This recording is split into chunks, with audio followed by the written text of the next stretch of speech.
Hello, ladies and gentlemen, and welcome to a fresh new episode of the Gitcast podcast with me, your most gracious host, Gitbag the Great.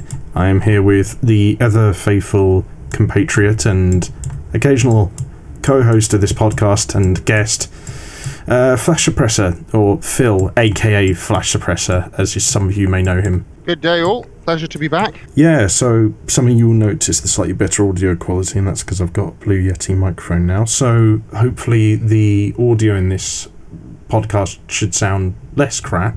And so yeah, me and Phil are back here on World of Tanks for the first time in quite some time, and it's been a long time since I've done a World of Tanks video of any sort, and it's been an even longer time since I've done an episode of, the Gitcast podcast. And I think that's generally kind of to be expected, with considering how, 2020 in general has gone for not just myself and Phil, but, well, everyone, quite frankly. So, apologies.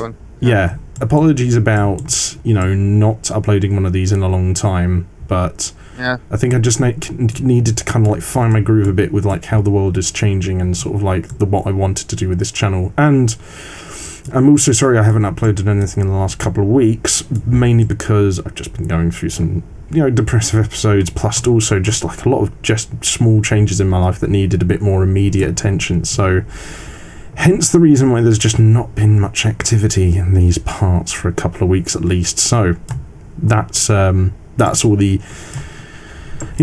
pipe cleaning, unnecessary malarkey out of the way. So, generally speaking, how are you doing, and how have you been since, the last episode, which was, I think, probably last year, actually, wasn't it? Yeah, it was. Though, to be fair, we did do our Portal 2 playthrough back in February. Oh, yeah, we did. Yeah, that was true. That was... so that's the last thing we did together. I mean, that was less of, like, sort of a sit-down and chat sort of thing like this, but more so just us showcasing our... Well, I struggled to say incompetence because... Lackluster? Lackluster is probably about right. Mediocre? No, because, like, we did solve some of the puzzles in that game really competently, but we also showcased ourselves as a pack of absolute Burks and just constantly screwed up, so... Yeah, we have the hand-eye coordination of 60-year-old ladies. Especially when we decided to do the last couple of episodes drunk, but... Yeah, that was a fascinatingly terrible idea, but... That was an awful idea. Yeah. We ended up having to sort of give up halfway through because we were just too absolutely wankered to do it. Yeah, and I think we ended up having to redo the final episode like the following day when we'd sobered up and had eaten a suitable amount of salt and starch and drunk a lot of energy drinks. So it was it was one of the more entertaining moments, but it was also probably not one of the most glamorous moments of this channel's history, so not particularly classy, was it? No, I mean, I'd probably be willing to try that again, but perhaps with a game that's less mind-intensive, or that needs less intelligent thinking than, like, Portal 2. Yeah, and maybe not both of us drunk at the same time, necessarily. Well, no, that's the point. It's funnier if both the people in question are drunk, because, like, if it's not, then it's just like going to the pub and having, like, one designated driver. So we may as well both be in such a state, but I'm just saying, generally, with a game that's less mind-intensive... it makes sense. I don't know, like, what could we do? Probably, like, more... I'm currently drinking Mönchhof Keller beer. I'm enjoying being back in a country that doesn't have any alcohol taxes and where you can buy a decent beer for €1.19. Oh God, yeah, you jammy bugger. Meanwhile, even over here, I can only buy like a 600 milliliter can of like 2% alcohol volume Paulaner Munchen lemon flavored Radley for like about £2. It's like ridiculous. And that's a drink of alcohol that's only 0.5% alcohol volume. So, although admittedly, I am glad I tried it. It's actually very refreshing and quite nice. But still, actually, and it's funny enough. I remember once tried the first Bradley I ever tried was the Foster's lemon flavored one, and that was really good. So. Oh, okay.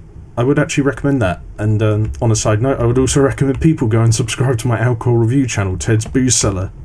Oh, yes. Shameless self-plugging. But, I've got a weird thing that you might want to review that I've been drinking lately. oh God, what is it? It's an apple pie flavoured Baileys. Of course, it's cream fucking themed. Anyway, yeah, that does sound like something you would have, wouldn't it?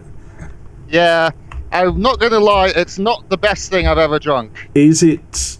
Let's see, what other kind of Baileys are there? There's the toffee apple one, there's the strawberries and cream one, there's the chocolate one, and then there's the original one. And, like, where does it rank compared to those?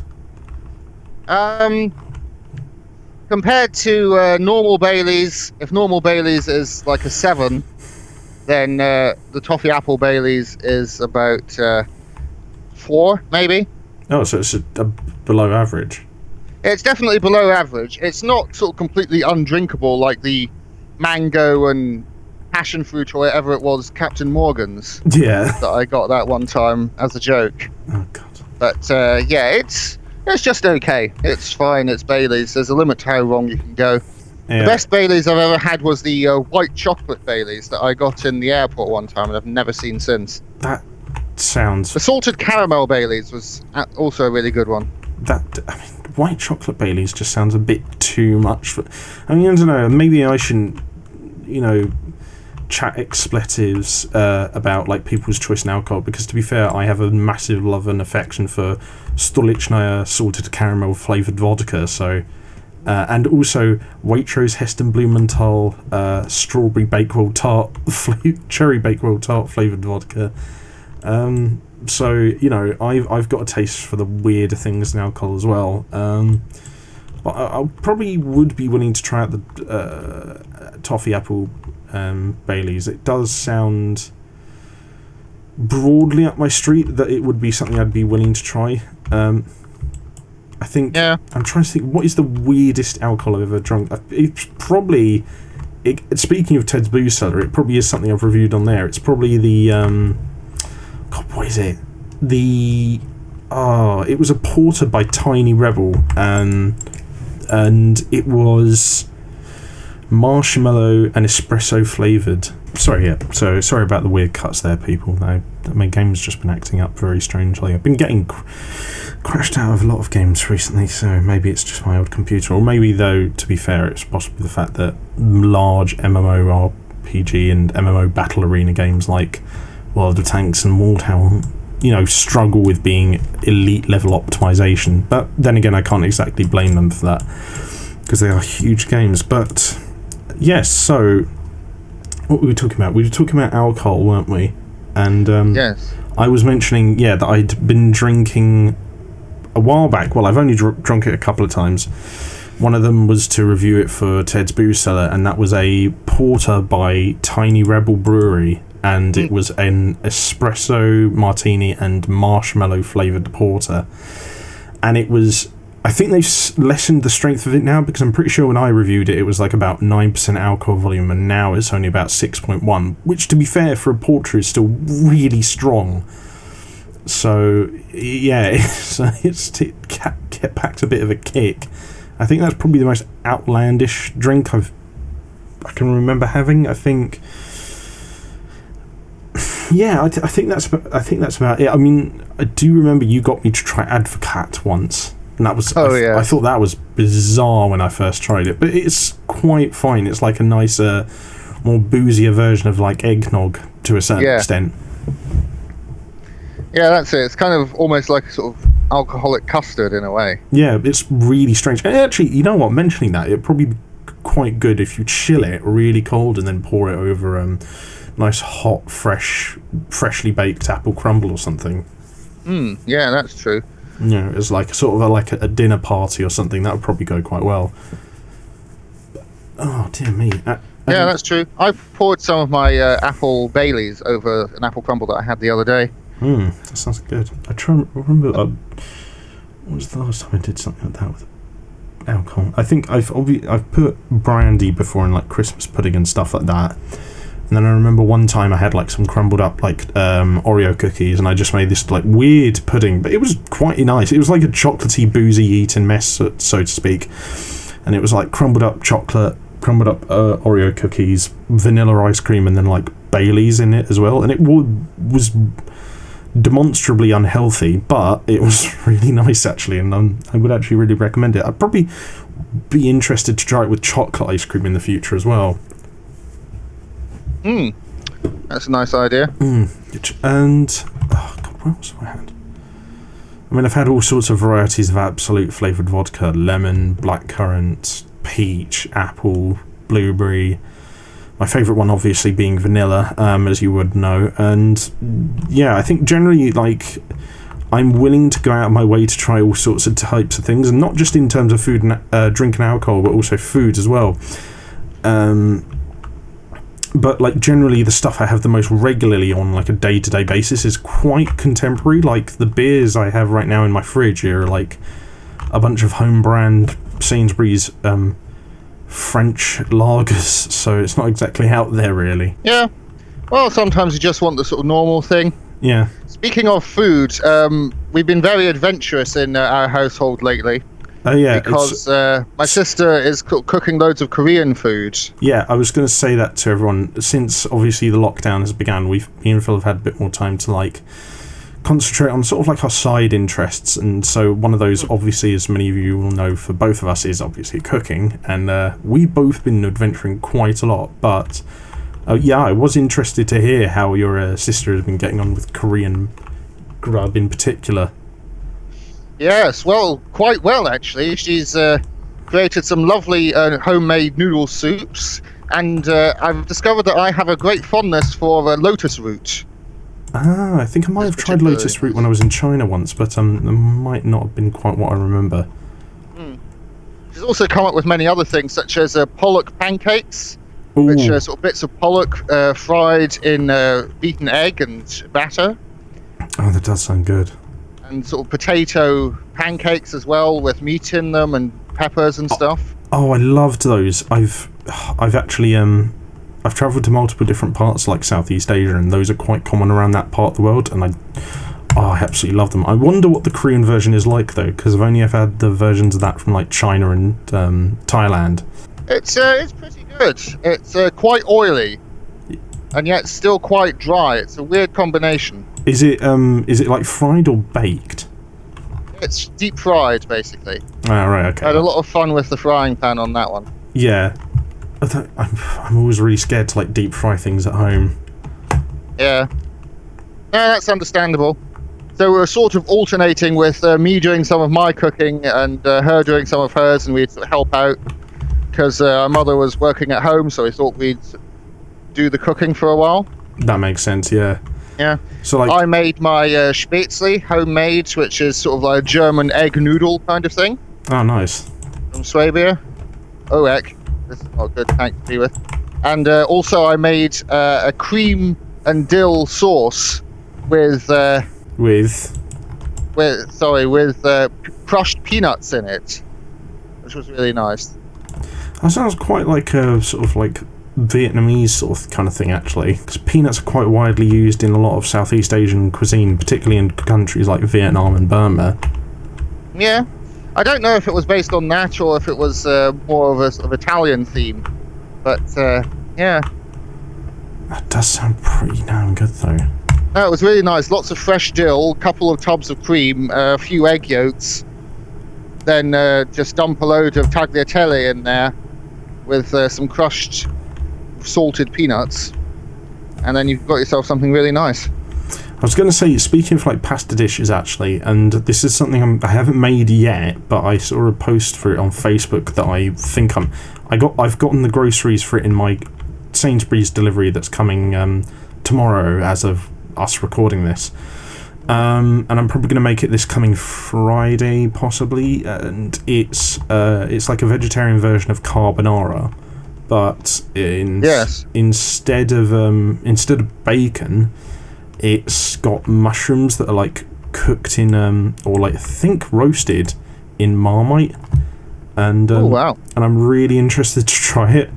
So, because I quite like strong, ferocious, like pungent flavors, and it's got like Parmesan, cheddar, mushrooms, Marmite in it, and I'm just like, admittedly, while like I find it a bit sacrilegious to mess with carbonara in any way, I'm interested enough to try it, and especially, I'm not a vegetarian or a vegan myself, but I'm always looking to broaden my horizons with like what I can eat in those realms in terms of food, and so I've gotten the stuff for it in my oncoming Sainsbury's delivery to make it this coming Friday. I'm gonna keep you posted about it if it is any good. But I think aside from like the mushrooms and the Marmite and the cheese and the stuff, I think it's got linguine, shallots, egg, garlic, creme fraiche, bit more garlic, and a few other bits, salt and pepper, dill, parsley as well. And so yeah, I think it should be quite good. That sounds lovely. No, my peanut affair was actually, we realised it was very similar to carbonara as well. I think we basically got much the same thing going there, only I was using nuts and you were using mushrooms. But no, definitely keep me posted. That sounds great. Yeah. Other than that, I did my usual thing of making various soups, particularly borscht, cabbage, and potato, all of which went down well. I've been making some potato-based soups recently as well, because my dad gave me his old slow cooker. And granted, you don't necessarily tend to make soups in slow cookers, but I've been using it to sort of like prepare the ingredients for whizzing up into a soup, because I've also got a handheld food processor like whizzer thing. Oh yes. And so what I did recently is I had some carrots and celery in my fridge that needed using up, and so I just diced them up, rinsed them, chucked them in the slow cooker with some ground paprika, ground turmeric,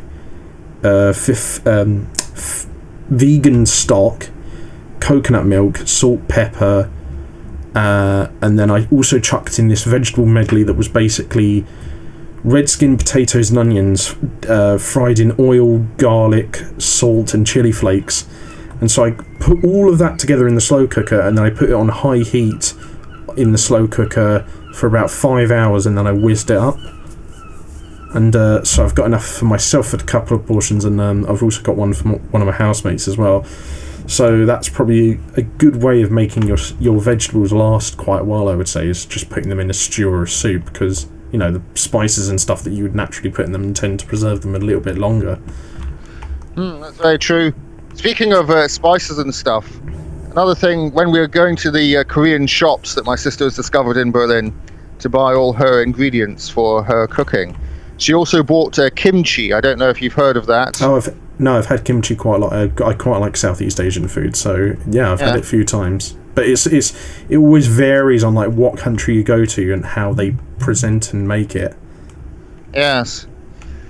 It's one of those things that sort of, up until a certain point, gets a lot better the more you the longer you keep it, the more it ferments. Yeah, it's a very much an acquired taste though, so I don't think like anyone who isn't from one of those countries where it's regularly eaten, or is someone who is naturally adventurous with their food, would probably like it, because it can be a bit of an acquired taste. And I feel particularly the fact that it's like a fermented vegetable in particular, and it's got such a weird and striking texture in particular, it would probably put quite a few people off, to be honest. No, I reckon you're right there. I mean, I know quite a lot of people don't like olives for pretty much the exact same reason, that they find the texture of it really unsettling, even though olives are really quite contemporary to most, if not all, cuisines, so it's really not... Well, not all cuisines, but like quite a lot of modern ones anyway. What do you think? All right, I know olives are an acquired taste. I think it depends on what type, though, particularly. Because most people are fairly okay with black olives, particularly on a pizza or something like that, or in pesto. But green and Kalamata olives are generally a bit more of an acquired taste. Even I sometimes struggle with Kalamata olives. See, I love Kalamata olives too much, to be honest. Mainly because I've travelled a lot to Greece in the past, and that is by far and away the best country to get your fix for Kalamata olives. It's just... I mean, like, pretty much every restaurant you go to in Greece, or at least everyone that I've gone to, you even just go for just a beer and you just get a plate of them drizzled in like olive oil and thyme, and it's just so good. It's like one of those things that you sort of feel like British sort of eateries don't do enough of, is like just little touches like that, having a little plate of like olives with them, or like in Belgium where you order a beer and it comes with like a little thing of like spicy coated nuts. It's fantastic. I really love that sort of thing. But so generally that's like the cooking stuff we've been doing since we last did a podcast. And have you been doing anything else in particular that anyone might find interesting? Like, I know you mentioned you were contacted to identify something in the sea, but you might need to explain it again because I'm a bit thick and stupid. Yeah, I think we're all feeling a bit thick and stupid after a year of living so strangely. Brain rot. Yeah, that's basically it. No, my friend from my master's degree course in maritime archaeology lives in the Bahamas. Right. And near her home on her home island, there is a shipwreck that is somewhat mysterious because no one quite knows what it is. But the buzz around town from all the old fishermen is that it is a German World War II supply vessel. And the only data we have for it is that supposedly the name is the Rumsdale. But the thing is, that is not a German-sounding name. And I've gone through a list of all German World War II military vessels, and not one of them has ever had that name, as far as I can tell. So at some point soon, I'm going to have to go to the German shipping register and find and sort of widen the search a little. But the only consistent data that we have for it is that it's German. Yeah. And it's believed either it was bombed or it was destroyed in a hurricane. And we think the hurricane is more likely because we've seen images of the wreck, and it doesn't look like there was any kind of explosive damage. That's very strange. And and like Romsdale is not a German name at all. That sounds more Canadian actually, but yeah. Well, the only place I've found that's actually called that is up in northern Scotland. So don't entirely know what that's about. But yeah, basically because most German shipping stuff is only in German, I was sort of contacted to help out. Yeah. Because I speak German. But no, it should be interesting, and I really do hope we find something about it. But it's difficult because we don't have any technical information about the ship. We don't know how big it is, but we don't know anything.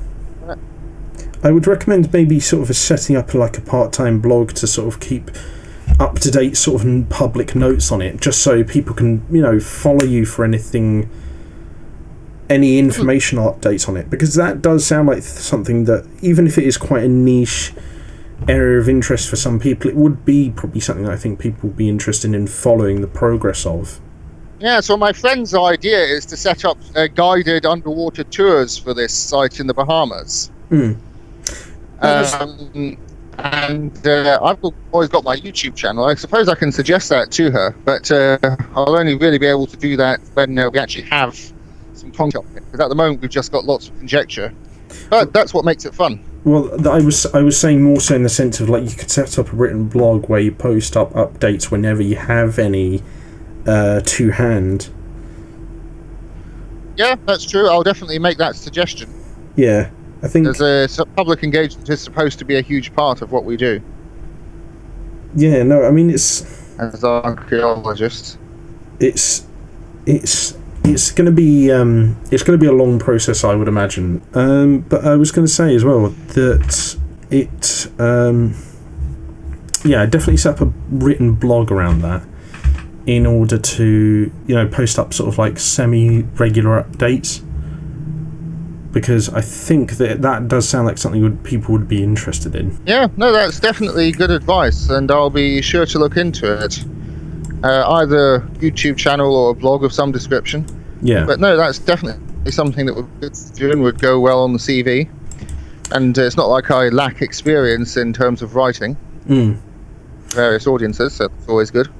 I've been applying for like jobs as well during the course of the lockdown, and I've gone for interviews, and as is the case with anyone, like, you're not guaranteed to win 100% of your interviews, or be successful, I should say, in 100% of your interviews.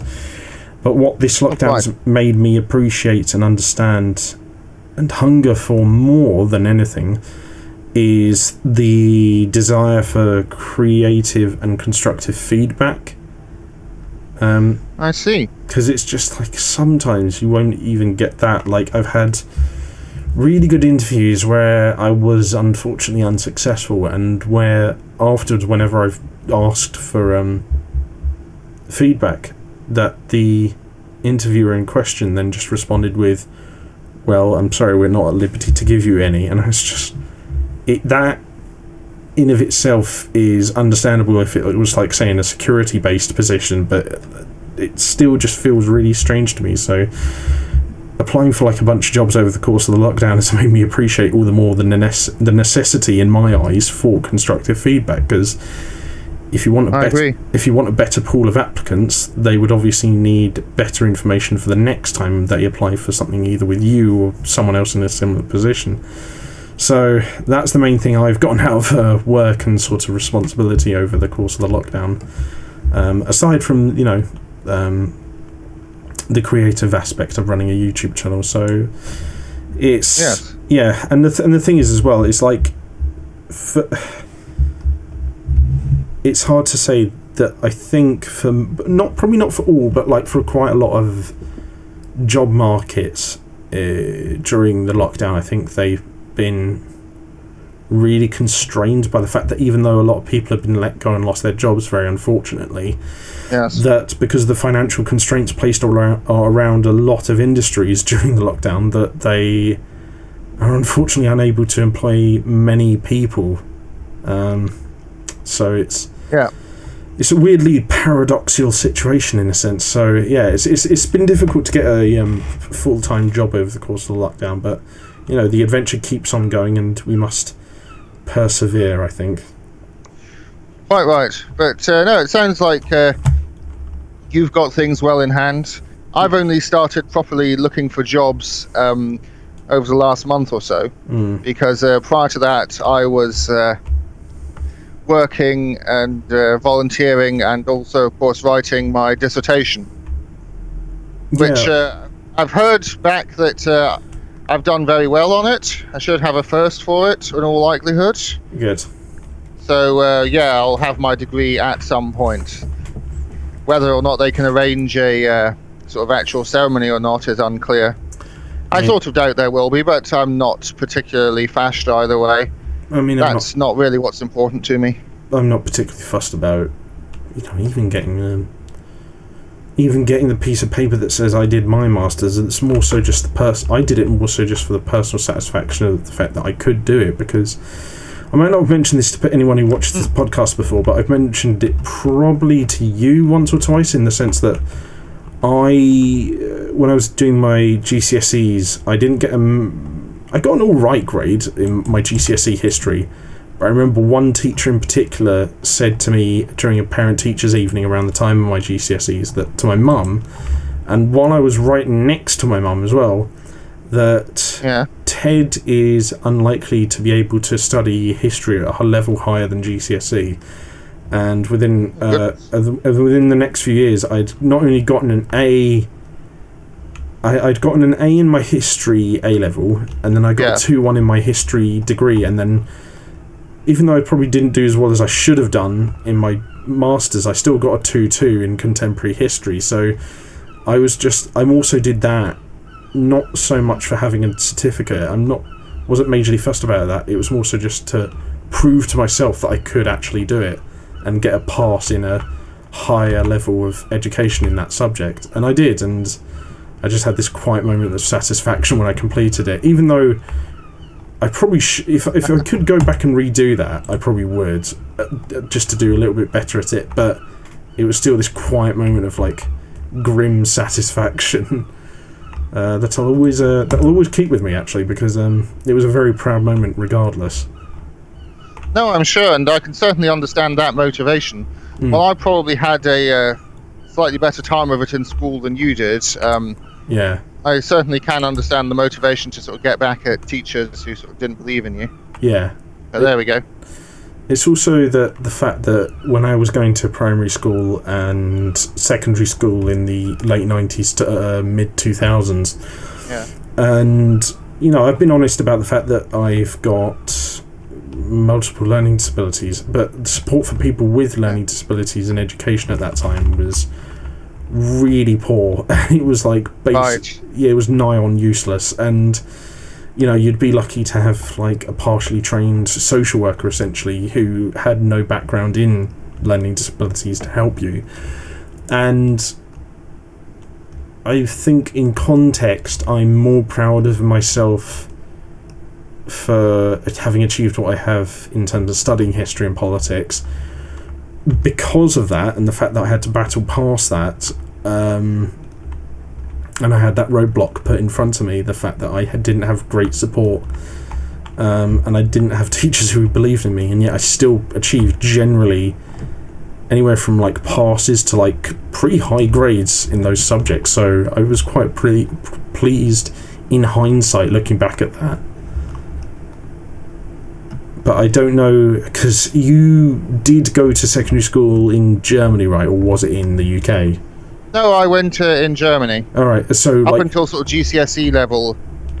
So how was like the education system in Germany like when you were a part of it? Well, the education system in Germany varies greatly depending on where in Germany you are, because it's all done at the state level rather than at the national level. Oh, that's really surprising, actually. I thought it would be done at the state level. Well, no, there's a rule in Germany since the war that the national government can't have anything to do with culture or education. That makes sense. So that no fascist government can ever take power again by influencing people. That makes perfect sense. Yeah. So, yeah, basically in a place like Bavaria, the education system is sort of very nearly as good as in the Scandinavian countries. Berlin is notorious for having a fairly terrible education system. Oh, really? Yeah. That's quite sad, actually. It's like that's quite surprising as well. I mean, to sort of like I had a decent, it's very surprising as well to a contemporary mindset, in the sense that you think that of how much of a cultural centre that Berlin is, you'd think it would be a centre for learning, but I guess not. Yeah, not really. No, it isn't sort of Germany's big university centre, and all my friends who went to university in Berlin say they had a fairly terrible time of it. A kind of stark contrast to London, which is one of the world's greatest centres for not just trading and commerce, but also learning, considering how many high-grade universities there are there, you know, including Imperial College London, UCL, KCL. I didn't know that it was done at a regional level. Yes, indeed. Well, my primary school in Berlin was reasonably okay. I was fortunate in that it was one where it's one of the Europe schools where half the subjects are taught in German and half in another language of an EU country, in this case English. Though there are ones for Spanish and French and whatever else as well. So that was fairly okay for most of my time there. I was fortunate that I didn't go to the local school near where I live, because that one has a fairly terrible reputation. And the headmaster there was known to be... went to a school called the Schiller Gymnasium, which sorry, could you say that? Wait, could you say that again, because you started breaking up when you mentioned the headmaster. Yeah, so I'm just saying the headmaster at the local school that I didn't end up going to was widely known for being fairly terrible. Oh, right. But, yeah. No, so that was my experience there. And then in secondary school, things got a whole lot worse very, very rapidly. I had a hard time dealing with a lot of stuff. And eventually my parents took me out of it after I did my German equivalent of GCSE and put me in a British school to do A-levels. Yeah, which was a lot better, and I was a lot happier there. Yeah, so at the most critical point in your education, they decided to give you a proper British one. Yes, that's basically it. That's God, that's really surprising though. I thought, considering as well Germany's proximity to Scandinavia, I thought that it would take a lot more influences from the Scandinavian educational systems, but I guess probably only partially, I suppose, because you can't translate everything completely foolproofly and over transnational lines. But yeah, so that's generally how your education has been going recently, at least. And how confident are you that you will get a first in your MA? In my dissertation, I'm extremely confident because I've basically been told that I will. As for the MA overall, that is going to be quite difficult to work out. I have a reasonable chance of getting a first, I think, because my dissertation has, and I did quite well in some of my modules. And because of the virus situation, they've basically guaranteed that no one can go lower than what they got in their first term as an average. And because I got an average of a sort of upper second in my first term, and I did considerably better in some of my modules in the second term, I stand a reasonable chance, I think. I'm certainly glad that the university situation happened the way it did with me. It was a bit hard when, on the heels of the round of strikes that they had last year, they then had to immediately lock down as well and stop universities from teaching in large classrooms. That was the impression I got with a lot of people who I work with. Because I work with quite a few students who go to the University of Sussex, and they felt the same way, because a lot of them were doing part-time MAs, and some had only just started the second year of their undergrads, and many of them have obviously had, part of their curriculum disturbed by the fact that there was these strikes and last year, and then obviously, like you said, right afterwards there was the even more greater turbulence of the lockdowns, which has just basically taken away an entire academic year. And so it's obviously been extremely difficult, but I think what I would hope is that there are greater provisions for anyone who has had their academic experience disturbed, I guess, by these events. And so I would hope that they're either given the chance to redo that said academic year, or they're given greater resources for the following years to get a better grade overall, or what is probably quite unlikely is that they're giving slightly more concessions for the gradings of the next couple of years, because I mean, an entire year where you're paying about $9,000 to get a grade in a career is pretty unacceptable to have it completely disrupted. That's not exactly fair on the students, many of whom I'm sure are hardworking enough anyway. But so hopefully to anyone who's listening to this, who's been studying over the last year and a bit, hopefully you're able to get a good grade out of all this absolute cesspit of a educational system. No, I couldn't agree more.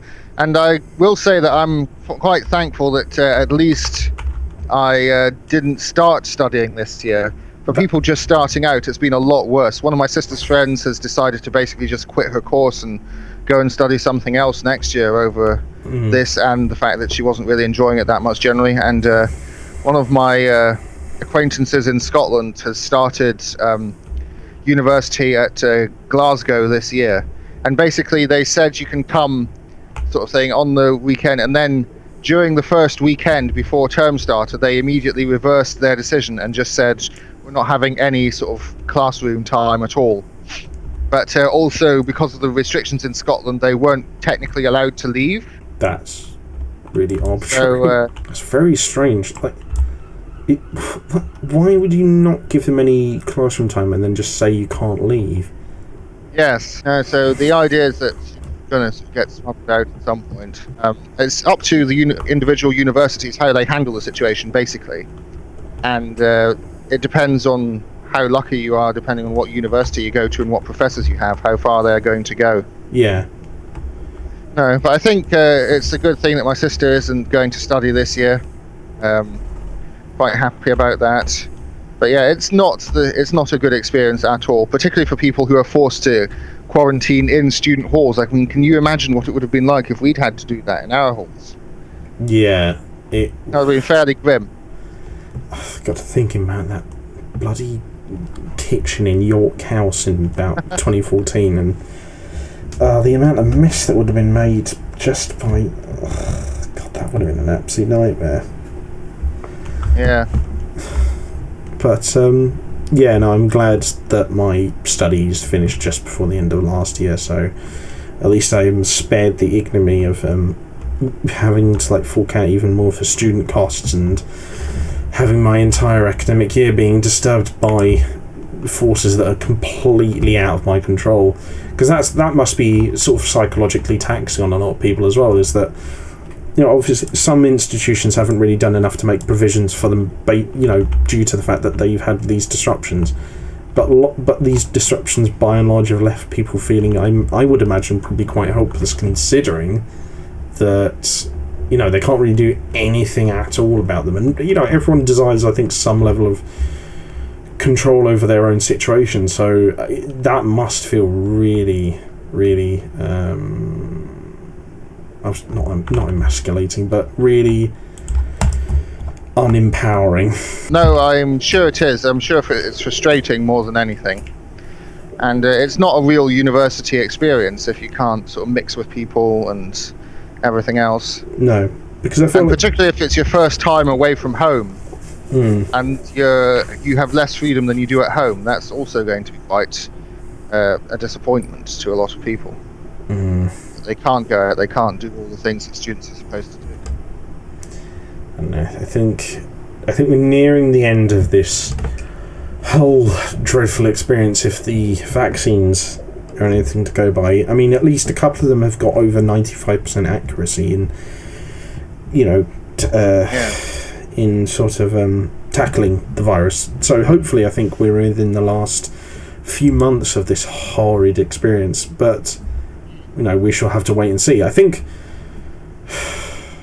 the sort of the hubris of like the UK and USA being somewhat cockily arrogant about being the best prepared to tackle this whole situation has kind of died down a bit, and I think we've sobered up a little bit more now to realise not only how much of a serious risk this is, but this virus is, but also what we need to do to, you know, prevent it, and also, you know, the countermeasures we have to develop to prevent it from happening again. As I said, by the development of the vaccines that are being produced by companies like Pfizer and stuff like that. I mean, it's going to take a little bit more time, I think, because nothing like this ever gets done overnight, or even within a couple of months. But I would hope, in a sort of like, if I'm trying to find a balance between being emotional and romantic and being coldly logical, I would hope that we would be out of it by the middle of next year. Yeah. That's the hope, but I can remember when we thought that things would be over by the end of summer. But yeah, I mean, like... Or indeed even just within a few months, in March. Yeah, that's true. But I mean, then again, it goes back to like that old sort of like nationalist... Not necessarily nationalistic, but nationwide hubris that was kind of resplendent during, like, I guess the First World War even, where, you know, we had this idea that we could win the war before Christmas, and then obviously it ended up dragging on for over 4 years and became the second bloodiest European conflict ever. So it was, it's obviously that's something completely different, because that's based around a conventional conflict rather than a neural outbreak. But the attitude towards it, I think, still stands, that we should have learned from previous experiences with wars like that, and also pandemics like the Spanish flu, that we should have probably taken it a bit more serious a bit earlier on and prepared countermeasures and vaccines for it earlier on. But I think, you know, now that, well, it's horrible to say now that so many people have died, but now I think that's really sobered a lot of people up to realising that this is actually much more serious and impacting than we originally thought. Indeed, it's a horrible way to have to think. Yeah, it is. Yeah. But I'm in complete agreement. It's It's a phenomenon known as the Titanic effect, Yeah. where a massive and entirely preventable catastrophe like the Titanic has to happen in order for people to take the common sense precautions that they should have taken earlier. I mean, another good example would be a great line from the Ken Burns documentary on the American Civil War, that the man who fired the first shot on Fort Sumter and thereby started the war is the greatest abolitionist in US history. Or another good example would be how the two world wars did more for female equality and social justice and human progress than any amount of campaigning did. So these are all sort of sad truths that we kind of need to confront. Yeah. And also, to some extent, I've almost taken... it almost feels like the world is now on a better sort of footing. It's like, as you say, we shouldn't compare things to the wars, but at the same time, the war footing does mean that the world is more organized and is actively trying to improve its situation as best it can. Sorry, I'm sort of losing my train of thought a little bit, but it sometimes feels like the pandemic is targeting all the worst institutions in society. It's places like betting shops, nightclubs, tattoo parlors, all been forced to close. I mean, that's a bit of a narrow-minded view set. I would say that that's based more so around cultural sensibilities, but I would agree that, it's forcing, institutions to be a bit more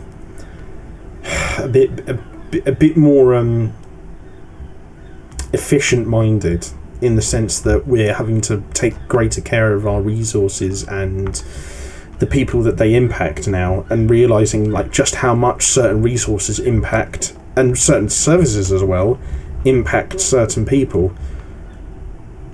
I would just say there's I mean, obviously I kind of see what you mean about the betting shops, but it's just with things like nightclubs and tattoo shops. I personally I wouldn't really go so much as to use them myself, but I still think it's not just nightclubs and tattoo shops though, but seemingly everything that I despise, like the meat and fish industry as well, is partially responsible for this situation. That's just that's based on your cultural sensibilities. I'm saying in a general practicality sense that I think we have woken up a bit more to the idea of the fact that certain resources are finite and certain services are extremely critical to people's ways of life. I don't know. I mean, But speaking of our time, sorry to interrupt. Speaking of our time in schools, I can't help but feel that I would actually have been quite happy if this had sort of struck when I was in late primary and early secondary school, when I was having a hard time of it. Yeah, there's nothing that my sister and my mother and I would have loved more than for us to sort of be at home, being homeschooled, and not have to deal with bullies and horrible teachers and whatever else. No, that's fair enough. I mean, there's the... I mean, most kids don't really like education, but judging from how your experience was, I can imagine you could probably say that, and I don't really blame you, to be honest. Especially, as well, if your statement on the state of regional German education, particularly in Berlin, is anything to go by, then that adds even more credence to that attitude, so I really can't blame you at all for that one. But it's...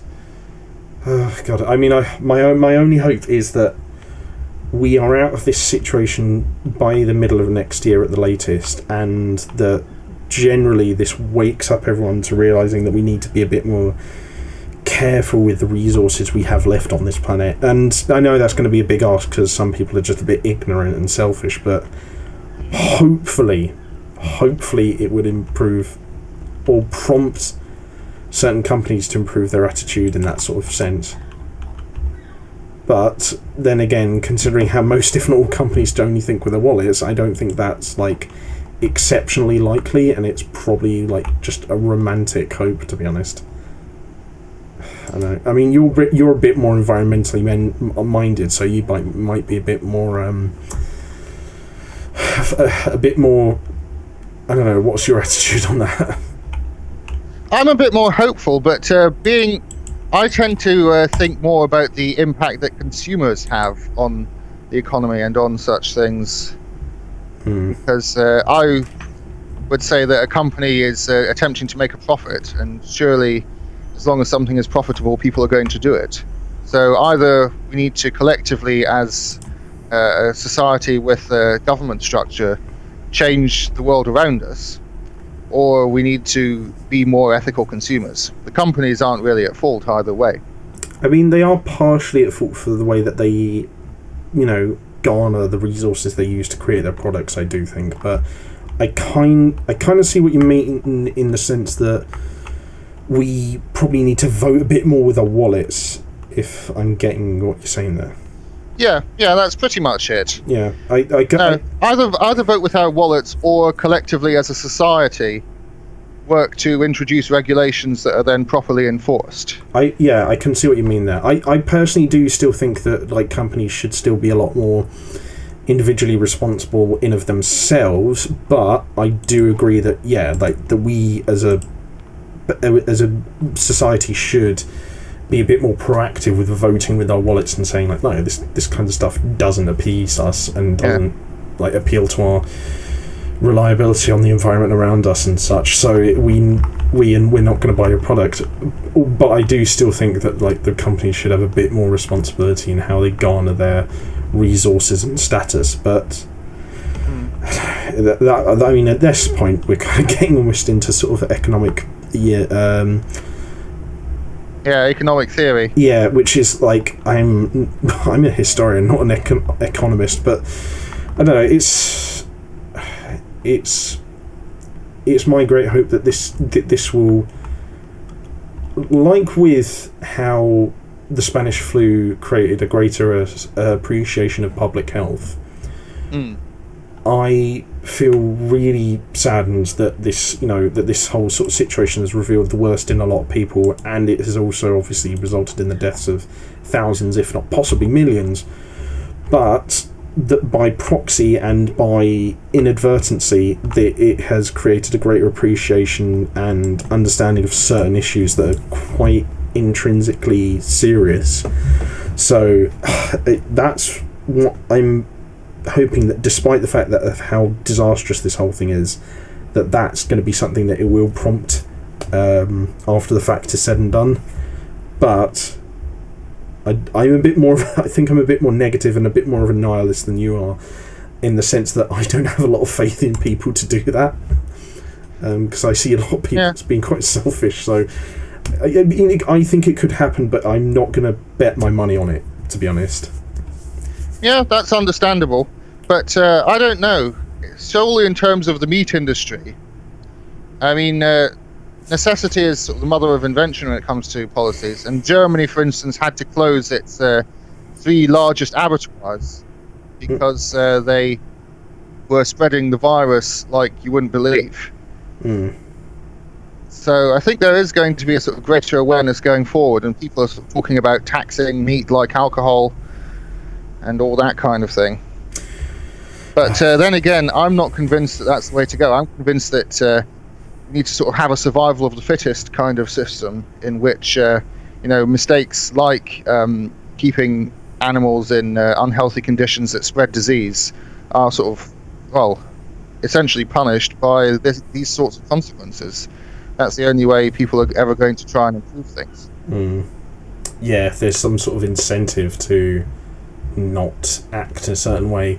But if we try and moderate our behaviour, then we're just creating an artificial market gap.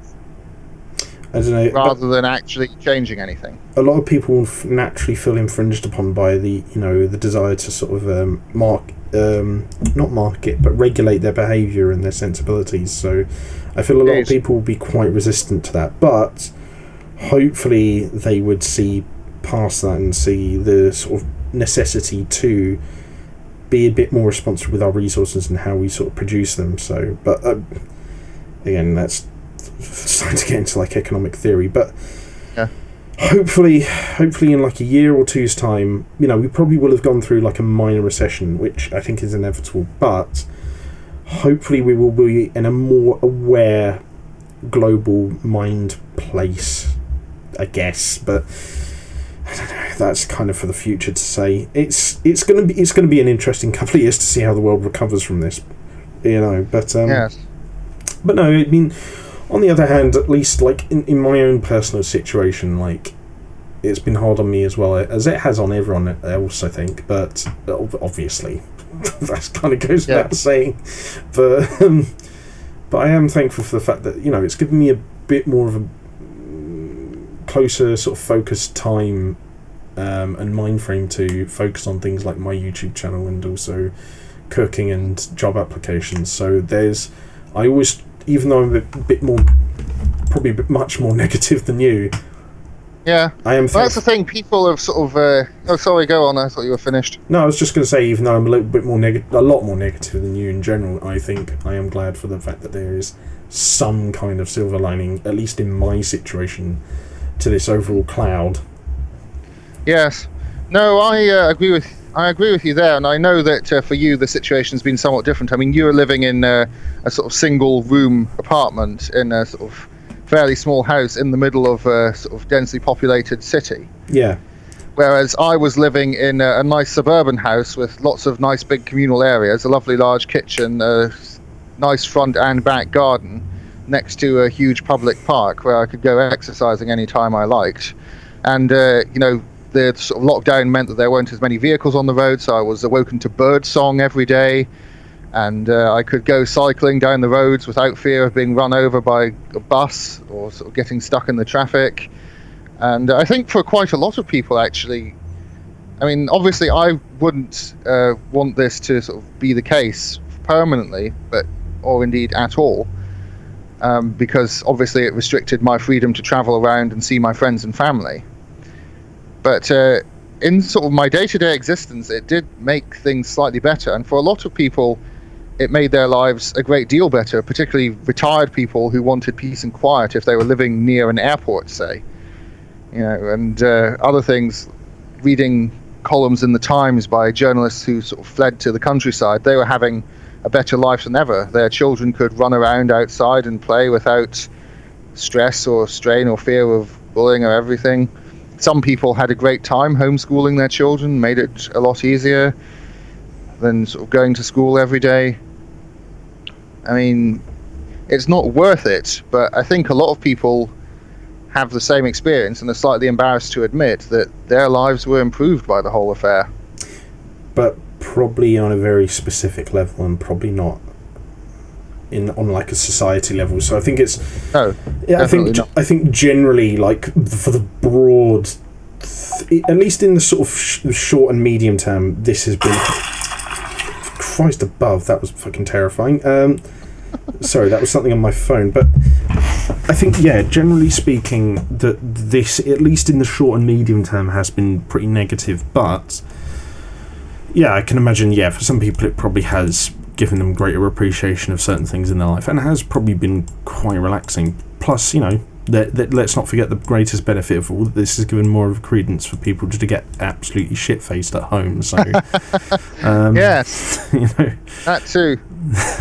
But like you say, I mean, so there's that. But as you were talking about, it gave you more time to pursue your interests, and also it's got people properly cooking again rather than relying on sort of frozen meals in a lot of cases. It's that's the got thing. people studying, learning new languages. People have the time to do all these things. Well, that's the While thing. I was talking about the companies that I don't like being in a bad position, the companies that I do like, things that provide books, or companies like Lego and Games Workshop and so on, they've all done absolutely brilliantly. It's also the fact that, I mean, on the cooking thing as well, that I've been sort of so engrossed in my cooking that I probably during the lockdown I probably expected to be buying takeaways a lot more, but I probably count the amount of times I've ordered a takeaway during this year on like two hands at most. So that's, whereas like before it would probably be like once a week maybe, but like so far this year I've barely done it. It's like it's quite surprising actually. It's but I mean, like, I did order like a pizza last week, but that was like the first time I'd done a takeaway in like probably like 2 months. So yeah, no, there's certain benefits to be had from unleashing a plague of pestilence and death upon the world, but I probably wouldn't recommend doing it too often. Otherwise, we might extinct the whole world and also completely financially cripple it. But hopefully there's some positives to be taken out of this when it's all said and done. But we shall wait and see. So, generally, what are you going to be doing in the next coming weeks and or months? Well, I shall be staying in Berlin, where I've sort of come over to visit my family. I came for my sister's 18th birthday in early November. And then a few days later, it was announced that anyone returning from Germany to the UK would have to quarantine for 2 weeks. And also the UK is in an even more stringent lockdown than Germany is, at least for now. Yeah. So there's no real reason for me to return to the UK. I can job search just as well from here. So rather than being sat in my room as sort of basically a prisoner when it's too cold to sort of even go out and enjoy the nice weather in the garden, unlike in the summer when I could still do that, I'm not sort of desperate to return to the UK anytime in the next few months, so I'll probably just stay right through Christmas. And then hopefully around there at some point there will be a sort of short window with slightly reduced travel restrictions. That's what everyone seems to be hoping for, though I'm not going to get my hopes too far up on that one. Then I can go back to the UK, sort some stuff out, and I'm going to have to figure out where I'm going to be living long term. But that will depend on when I can get a job and where. So it's all going to have to be seen. I'm going to have to wait and see. I mean, I wish you the best of luck in that, because I'm probably going to be trying to do that at some point in the next year or two. But generally, what am I going to be doing? I'm going to be continuing applying for jobs, trying to upload YouTube videos, and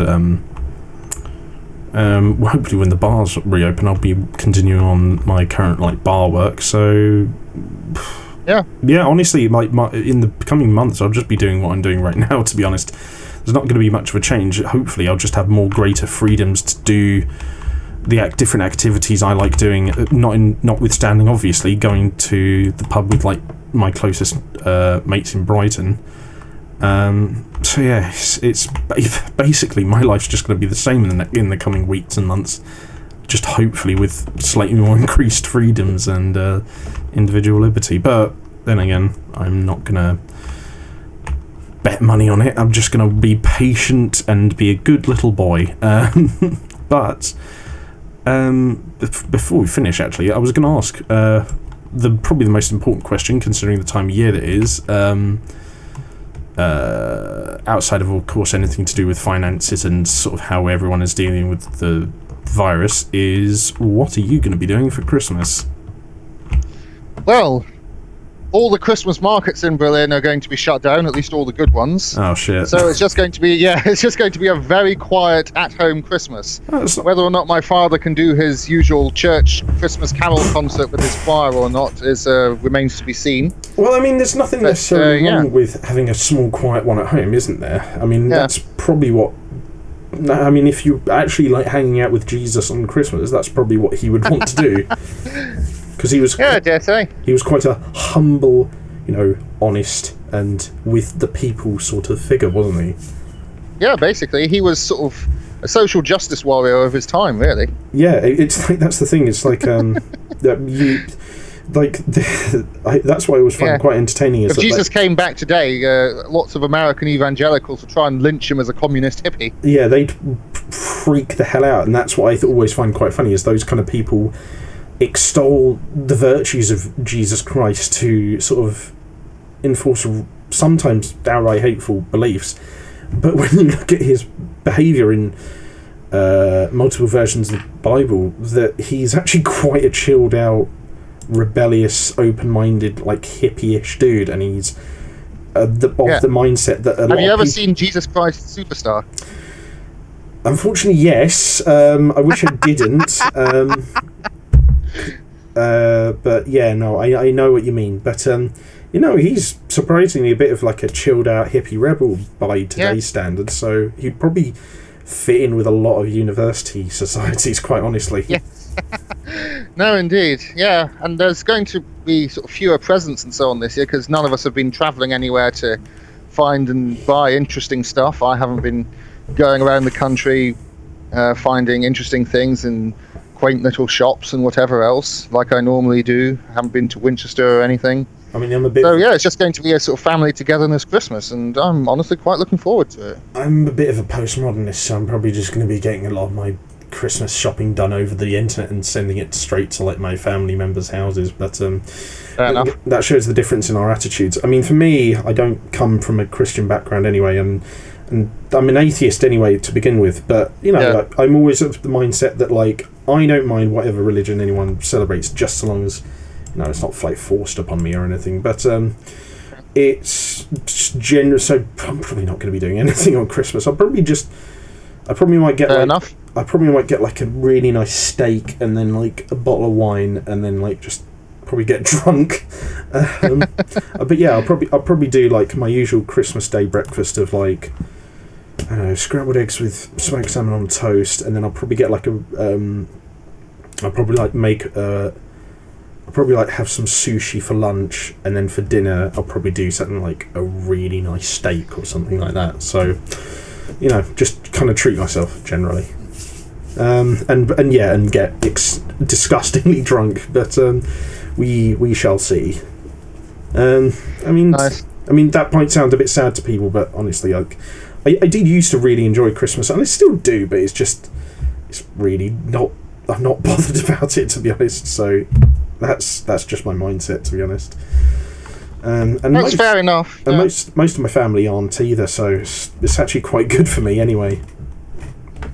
Now, if it weren't for my family, I probably would be doing much the same. My parents are actually religious, and obviously my sister's a lot younger than me, so she's still a lot more excited about it. Yeah, whereas... But I'm not complaining, because it is a fun thing to do. Yeah, whereas... Have a nice get together once a year. I imagine if you were doing it on your own, you would probably just be drinking a bunch of Advocat and eating, like, mushroom spaghetti. Where I need to be on this map. I think we're sort of breaking up, so I think after this match we'll have to end it. So how about we go all out in this one? I think my game's frozen, actually. Yeah. Anyway, we might as well end the recording here anyway, because this isn't making for the most exciting footage. But anyway, for anyone who watched this podcast, despite the technical difficulties and despite the inconsistency... Yeah, no, you haven't been moving, so... Yeah. Well, anyway, despite the... Oh, there we are. Yeah, your sound is just completely breaking up. Yeah, well, same to you two on my end as well, actually, so I think it's probably a connection thing. Yeah. But, yes. So probably my house's internet isn't that great. Yeah, that's probably... the same here, to be honest. But, I think we'll leave it there, but hopefully, you guys have had some insight into, like, mine and Phil's, like, lives in the last year or so, and, how we've been dealing with the...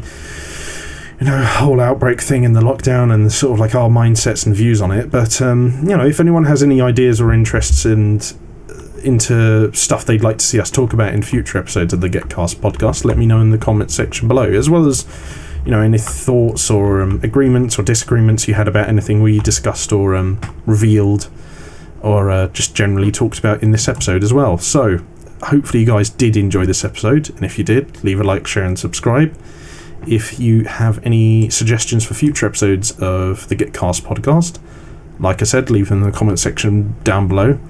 And if you want to check out any of my other channels or social media platforms or Phil's book review channel, I'll leave the links to those in the video description down below. So be sure to check those out, but only if you're really, really, really interested. Have you got anything to add? Master of the soft sell there. No, other than probably since I doubt we'll be doing another one until then, a Merry Christmas and stay safe and healthy, everybody. Yeah, and, be always sure to take a mask with you to the shops as well. Absolutely. So, yeah. Anyway, take care of yourselves, and until next time, I've been Gitbag the Great here with... Flash Suppressor signing off. Yep, and we'll see you guys next time on the battlefield. Bye-bye for now.